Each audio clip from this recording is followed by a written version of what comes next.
Greetings, friends, and welcome back to Recon by Fire. The Grey Knights Codex has been leaked, and today we are going to be discussing the Brotherhood Strike detachment specifically.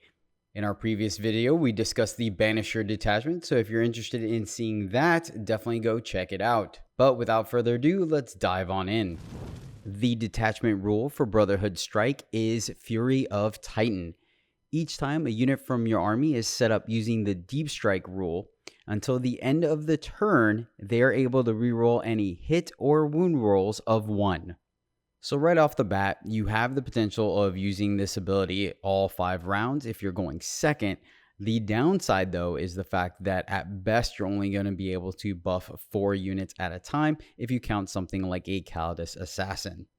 So not only are only 3 of your units able to receive this buff at a time, it does feel a little more ranged shooting centric because of the fact that all those units that are coming down are going to be stuck trying to make a 9-inch charge. And so you may not get the full benefit of it in both phases.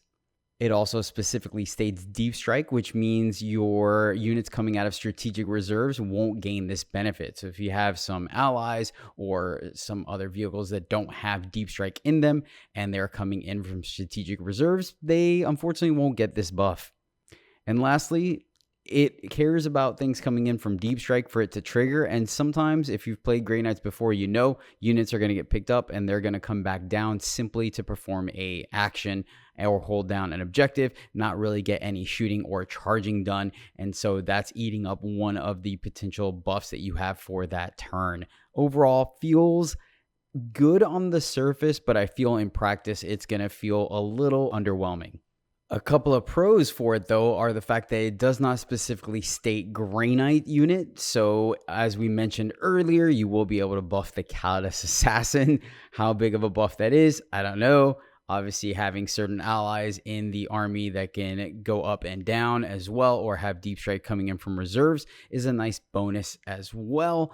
That's something to consider, but I don't know how big of a buff that's actually going to be. And finally, the fact that it is a really solid buff to our larger bricks. If you bring in a 10-man Paladin squad, that's a ton of weaponry that is really not able to miss because they hit on 2s, they're re-rolling 1s. They're most of the time going to go into something that hopefully they're wounding on 3s. So now you're re-rolling 1s, you're only missing on 2s as far as the wound goes, and can do quite a bit of damage on the turn they come in. Of course, if they survive and they're good to go, they can repeat that process over and over again. I think in reality, you're probably going to be using this on 2 units per turn and somewhere between turns 2, 3, and 4 most of the time. I think by turn 5, unless you're top of turn and you still have to try to keep your opponent off of objectives, you're really just going to reposition. Overall, I think it's kind of a middle of the way detachment rule. I think it's fine, and I don't think anyone's incorrect for running it. But again, in practice, I don't feel it's going to be as potent or beneficial as one might think. Moving on to the stratagems, we will start off with True Silver Channeling. For 2 CP in the fight phase, you can target one of your Grey Knight infantry units, and their psychic weapons have devastating wounds. Yeah, be honest with you, I never used this when I was running the Index detachment. At 2 CP, even with the change to the Grandmasters, I really still don't feel like this is very potent. We just don't have access to enough attacks or rerolls to really make this punch as big as we want. There are going to be cases where you're going into a 4-up invul and you really want to punch through that, so you have the chance of getting this for 1 CP using the captain. So I think that it's probably going to be seen a little more since you do have access to wounds in quotation marks in this detachment.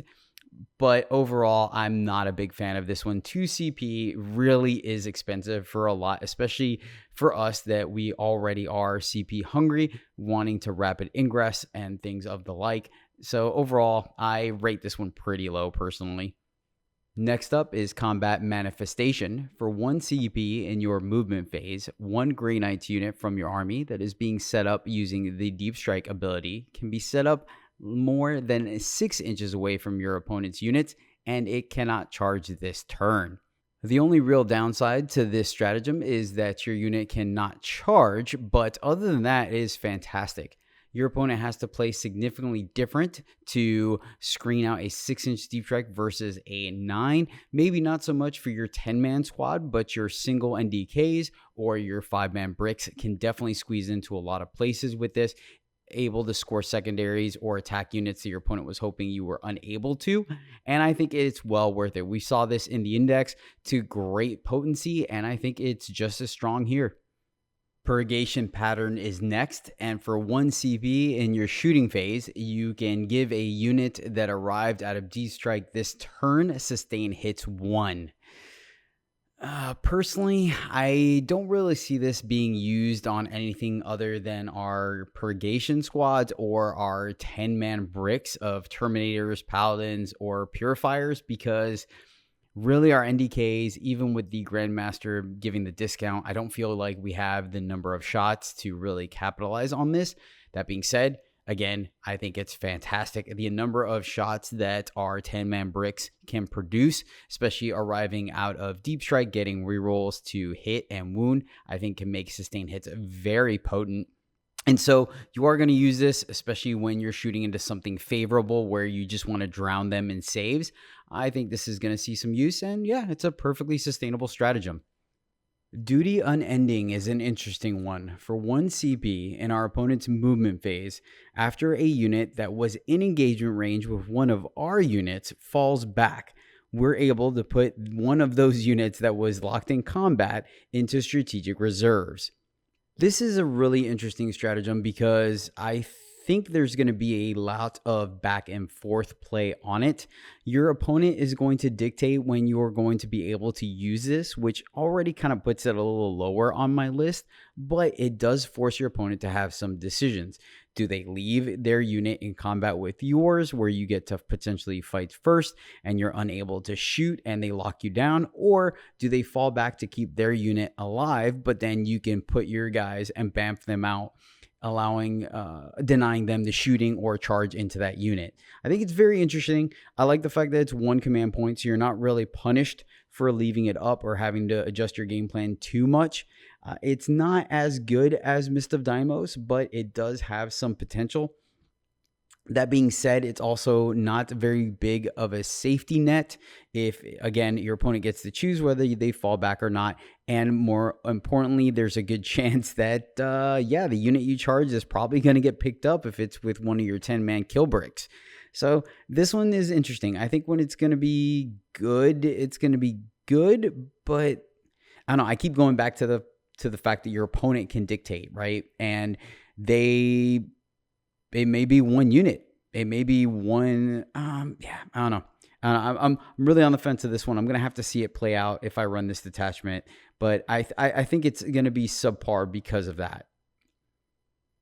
Next up is Shining Veil. For 1 CP in your opponent's shooting phase, after a unit has been activated and selected its targets, the Grey Knight unit that was selected can gain the benefit of stealth until the end of the phase. This seems like a standard and perfectly fine stratagem for me. It's defensive. You leave one of your guys out in the open where you had to score a secondary like area denial. This doesn't give you the benefit of cover, but it does make you -1 to hit, which can be potent unless your opponent has something like Oath of Moment and they get full rerolls. It does last for the entire phase. So again, if your opponent decides this is a go turn and we're going to sink everything into your 10-man Terminator brick, this will give you some really good benefits as you are -1 to hit and then still have your 2 up and 4 up to get through. So I think this is going to be fine. There's not too much to say here. It's not horrible. It's not great. It's just solid. Lastly is Expeditious Exit. For 2 CP at the end of your opponent's fight phase, 1 Grey Knights Psyker infantry unit from your army. If every model in the unit has Deep Strike, you are able to pull it off of the battlefield and into strategic reserves. I like this stratagem quite a bit because it answers a lot of problems that you have playing Grey Knights. Primarily, the big one being the fact that it allows you to pull your units out of combat. Occasionally, you fail a charge, or you don't roll well on the attack, or your opponent rolls well on their charge. And it might not be a unit that could wipe your Terminators or your Paladins, but it's going to do some serious damage and it pins them. This prevents that, allowing you to pick them up at the end of the turn regardless. Downside is it is quite expensive at 2 CP, but of course, as we mentioned, most likely this is going to happen to the unit that has your Grandmaster, and so in reality, if you plan for it, it's going to really only cost you 1. I think it's extremely potent. It is restrictive to just infantry and psyker units, so you're not going to be able to do this on your NDKs, for example, which is unfortunate because those are the ones that when they get tied up in combat, it's really iffy if they survive. And if they do survive, it's extremely useful to be able to pick them up, especially since your opponent can still shoot at them in combat, etc., yada, yada, yada. But still, the other note is that you also don't have to use it to save a unit.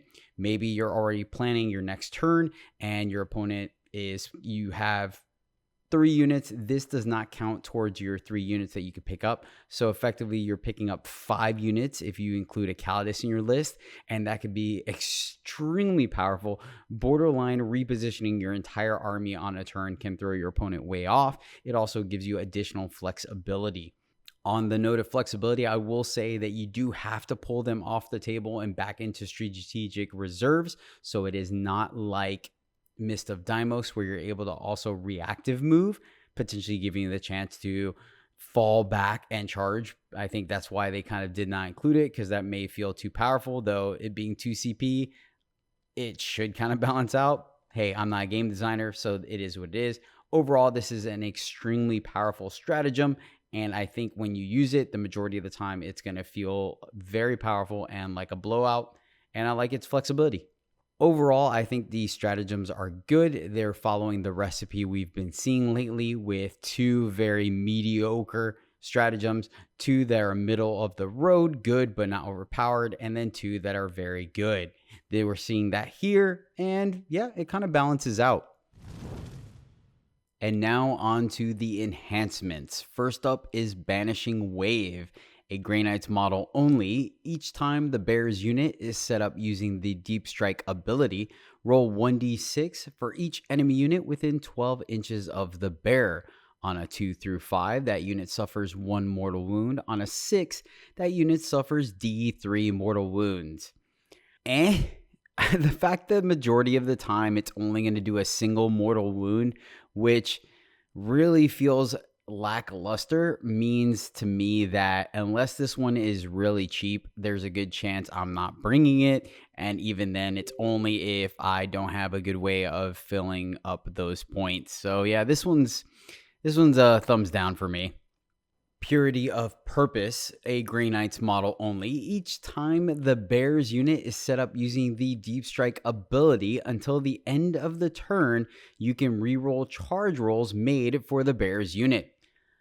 This is the one that you're pretty much going to always take, because the biggest problem that Grey Knights have is trying to make that 9-inch charge when you arrive from Deep Strike, and so this helps negate that. I think the statistics are that you're like a 64-65% chance to make it.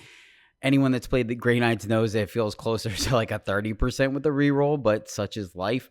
We lost Drago, so we don't have access to that 6-inch Deep Strike and charge. So yeah, it's going to be this one, and you have access to it, so you're always going to take it. Blinding Aura can only be put on a Grey Knights model, and each time the bear's unit is set up using the Deep Strike ability, until the end of the turn, enemy units cannot use the Fire Overwatch stratagem to shoot the bear's unit. I think this enhancement is fine. It is a little situational, and personally, I think it's fighting with the reroll charges enhancement, which is most likely going to go on the unit you're going to send into battle most often. That being said, if you have another unit that you feel is going to be bouncing around, maybe something like your Purifiers that aren't as tough as your Paladins or Terminators, this is a fine enhancement. That being said, though, it's most likely going to be Crow running with your Purifiers, so I think it's fine. It's going to come in handy sometimes. It stops your guys from getting blown up when they come in from Deep Strike right? You're going up against someone with heavy flamers or rerolls, and so they have the ability of picking up half of your squad when they do come down. This gives you that nice level of insurance, but again, I think there's a good chance that you would just avoid arriving in line of sight of that unit, if even arriving anywhere near it at all. So I think it's a little bit of a bonus. I don't think you're really fighting to take it, but if you have the points, you're going to take it and be really happy about it. The final enhancement is Tome of Forbidden Ways. While the bearer is on the battlefield or in strategic reserve, so that's nice, add 1 to the number of units from your army that you can select for your Gate of Infinity rule. So this one's kind of nice, right? I feel like this one's going to be very cheap. I could be wrong, but I think this may end up being the cheapest one of them. But I think it's very useful and powerful. You're not always going to pick up every unit you can, because sometimes you just want to guard an objective, or makes your charge easier to remain in place. But the fact that with a Codex Assassin, and if you're using the previous mentioned strategy to pick someone up at the end of your opponent's fight phase, you could potentially pick up 6 units at the end of your opponent's turn. It seems very powerful to really drive your opponent in circles as far as trying to find out what to do, how to stop you, or where to be where you're going, and just run around in circles chasing you. I think that's very powerful. Again, you're not always going to use it, but it's a nice tool to have in your tool bag. I think I would probably pick this one actually over the Impact Mortals. The other one is very thematic, right? You superhero landing, come down, do mortals as you wave the psych energy around you. But I think this one personally is probably one of the stronger ones. The one you're always going to take is going to be the reroll charges. Then I think it's a toss-up between an extra pickup at the end of the turn versus the no overwatch. And then last is going to be the mortal wounds. Overall, not bad. There's some useful enhancements here for sure. After reviewing the entire thing, I think the detachment is playable. I don't think it's going to be the best one because of how much it focuses on just the deep strike ability. But if that is your jam, then there's a good chance this is the detachment for you. That being said, again, I think it's very much playable. I think it is going to win some games, but I also think it lacks a little oomph to really take it over the edge. The best things about it, I feel, minus the reroll charges, are more defensive orientated. That being said, I do think it has some legs. There's just enough in each part between the enhancements, the stratagems, and the detachment rule that it can up the power level of our data sheets. I think the biggest thing that is holding it back is, again, what we talked about initially with the detachment rule, where it just limits the ones that have access to it. We have mentioned a couple times how you are able to pick up additional units through stratagems and enhancements, so that increases the viability of it. And that's why I think it is still very much playable, because it's not one of those scenarios where you're limited to just 3 units and then really 2, because one of them is going to come down for repositioning and secondaries. Here you can really almost set it up where every unit in your army that's designed to punch will get the benefits of this. But again, it's also really just focusing on the shooting phase, because of making those charges is a little on the difficult side, and it only affects the turn you arrive, so it doesn't synergize with rapid ingress at all. That's going to do it for today. Thank you so much for joining. I would love to hear your insights on this detachment. And if you'd like to see more videos like this, or learned a little something, by all means, hit that like button and share the video with a friend, as it would really help us out. That will do it for today. So until next time, my friends, happy gaming.